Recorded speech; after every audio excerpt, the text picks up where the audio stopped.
आपको क्या लगता है ये जो पेंगुइन कैरेक्टर है वो किस एक्टर ने प्ले किया होगा, या फिर जिस एक्टर ने प्ले किया है वो कैसे दिखते होंगे? तो ये यहाँ पर देखो फोटो, इस एक्टर ने ये कैरेक्टर प्ले किया है। मतलब बहुत ही एकदम भयंकर लेवल पर मतलब डिफरेंस है दोनों में।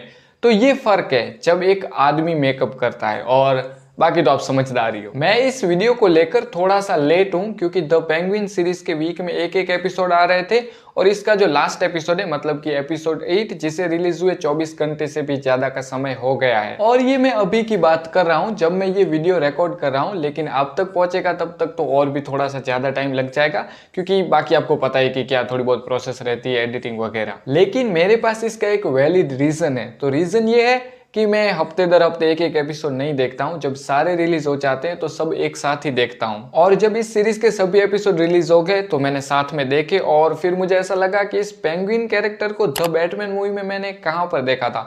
मुझे कुछ याद नहीं आ रहा था, इसलिए इन 8 एपिसोड्स को देखने के बाद मैंने द बैटमैन मूवी को देखा, और इस कैरेक्टर का जो रोल था द बैटमैन मूवी में वो जाना। और द बैटमैन मूवी है वो 3 घंटे की है, तो थोड़ा और समय इसमें चला गया। जिनको इसके बारे में कुछ भी पता नहीं है तो मैं उनको थोड़ा सा आइडिया दे देता हूँ। तो बैटमैन के यूनिवर्स की जो सिटी है मतलब कि गॉथम, उस सिटी का एक बहुत ही बड़ा गैंगस्टर है जिसका नाम है पेंगुइन, जिसको हमने पहले द बैटमैन मूवी में देखा था। और अब इस कैरेक्टर पर एक सीरीज आई है HBO मैक्स पर जिसका नाम है द पेंगुइन। टोटल 8 एपिसोड्स हैं, और इंडिया में आप इसे जियो सिनेमा पर हिंदी डब के साथ देख सकते हो। और हाँ, एक एपिसोड का रन टाइम 50 मिनट से 1 घंटे के आसपास का है। और ये जो द बैटमैन मूवी है और द पेंगुइन सीरीज है, ये दोनों एक दूसरे से कनेक्टेड है, तो अच्छा रहेगा कि आप दोनों को देखो। पहले द बैटमैन मूवी देखना और फिर ये द पेंगुइन मूवी देखना। और अगर आपने पहले से ही मेरी तरह द बैटमैन मूवी देख रखी है लेकिन पेंगुइन कैरेक्टर का उस मूवी में क्या रोल था वो आपको कुछ भी याद नहीं है, तो आप ऐसा कर सकते हो कि पहले बैटमैन को देखो और फिर इस सीरीज को देखो, या फिर इस सीरीज को देख लो और फिर इस कैरेक्टर को और थोड़ा सा जानना चाहते हो, या फिर ये कहाँ पर और कैसे इंट्रोड्यूस हुआ था DC की मूवीज में, तो फिर आप द बैटमैन मूवी देख सकते हो। और अगर आपको अच्छे से याद है कि पेंगुइन का द बैटमैन मूवी में क्या रोल था, तो फिर आप सीधा इस सीरीज को देख सकते हो, और सच में आपको बहुत ही ज़्यादा मज़ा आने वाला है। और इसकी जो कहानी है मतलब पेंगुइन सीरीज की, वो द बैटमैन मूवी के एंड के बाद की है और 2022 के बाद की, ऐसा हम समझ सकते हैं। सीरीज की बात कर रहा हूँ 2022, और द बैटमैन मूवी भी 2022 में रिलीज हुई थी। अगर आपको पता ना हो तो बता दूं कि रॉबर्ट पैटिंसन की द बैटमैन 2 मूवी जो 2026 में रिलीज होने वाली है, और इसके फर्स्ट पार्ट में हमें पेंगुइन देखने मिला था, और सेकंड में तो 100% देखने मिलेगा।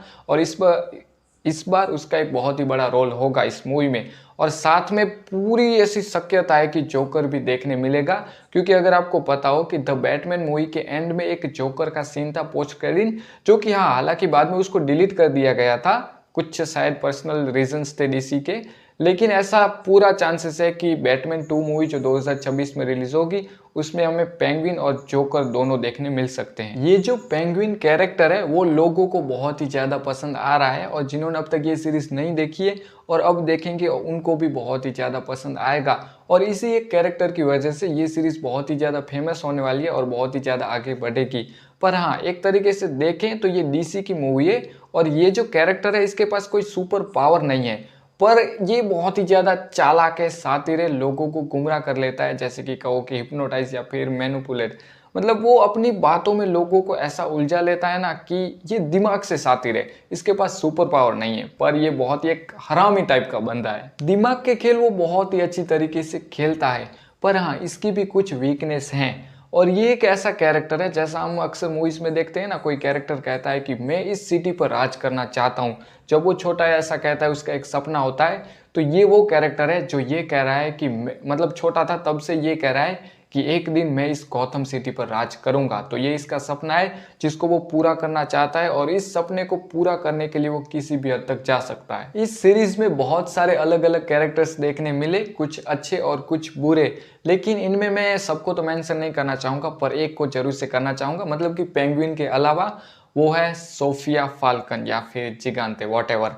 भाई साहब शी डिड रियली गुड। मतलब वो थोड़ी सी साइको तो है पर क्यूट भी है, और वो मतलब कितनी हॉटी है वो तो आपको एपिसोड 4 में पता चलेगा। जब मैंने इस सीरीज को देखना स्टार्ट ही किया था और पेंगुइन के कैरेक्टर को मैं थोड़ा सा समझने की कोशिश कर रहा था, तो तब मुझे ऐसा लगा कि इस कैरेक्टर की कुछ ऐसी चीजें हैं जो किंग पिन से मिलती हैं। वैसे तो बॉडी भी दोनों की सेम है और थोड़े बहुत दोनों की मतलब सोच भी सेम है, पर हाँ किंग पिन जो सारे उसके काम करता है वो काम चाहे गलत क्यों ना हो, लेकिन वो कुछ उसूलों पर चलता है और उस हिसाब से ही काम करता है।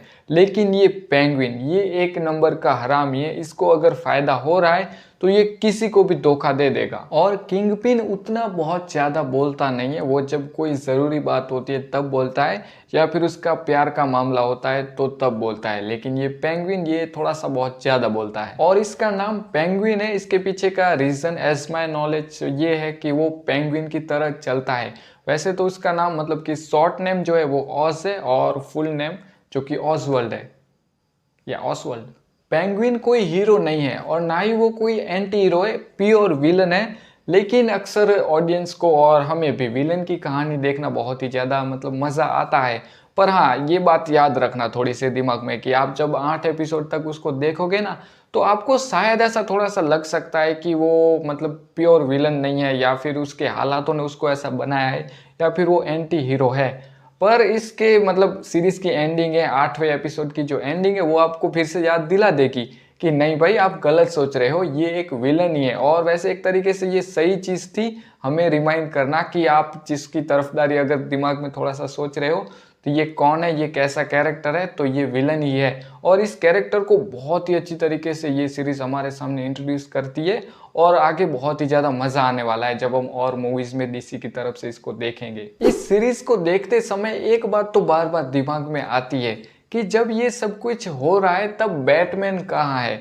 पर ऐसा अक्सर होता ही है कि जब किसी कैरेक्टर की मूवी या फिर सीरीज होती है तो वही दिखता है, बाकी सब तो जैसे कि कहीं पर मतलब छुट्टी पर चले गए या सो रहे हैं। पर ये वैसे इसके एंड, वैसे मुझे स्पॉइलर नहीं देना चाहिए, पर हाँ ऐसा हमें आगे तो पक्का देखने मिलने वाला ही है। जैसा मैंने आपको पहले कहा कि जोकर, पेंगुइन और बैटमैन, लेकिन जब देखने मिलेगा और मूवी अच्छी बनाएंगे तो बहुत ही ज़्यादा मज़ा आने वाला है। आप में से जिन्होंने इस सीरीज़ को पूरी देख ली है, मतलब कि इसका 8वां एपिसोड देख लिया है, उनको तो ये बहुत ही अच्छी तरीके से पता होगा कि जो fast and furious film franchise है, अगर उसमें ये पेंगुइन कैरेक्टर होता ना तो बहुत ही ज़्यादा मज़ा आता, अच्छा लगता, क्योंकि पेंगुइन को फैमिली बहुत ज़्यादा पसंद है। और अंत में कई बार ऐसा होता है कि जीत हासिल होती है लेकिन उसकी कीमत बहुत ही बड़ी होती है।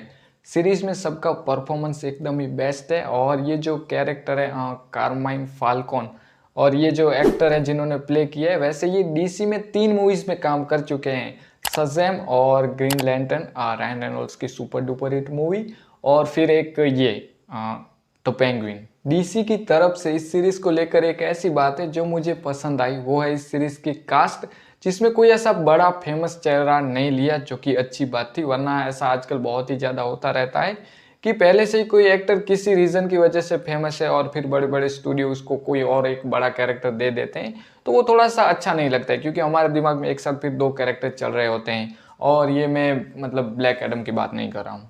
मैंने इस सीरीज को Hindi dubbed with English subtitle के साथ देखा है। वैसे तो आदत हो गई है कि मूवी किसी भी लैंग्वेज में हो लेकिन सबटाइटल तो होने ही चाहिए, और इंग्लिश में।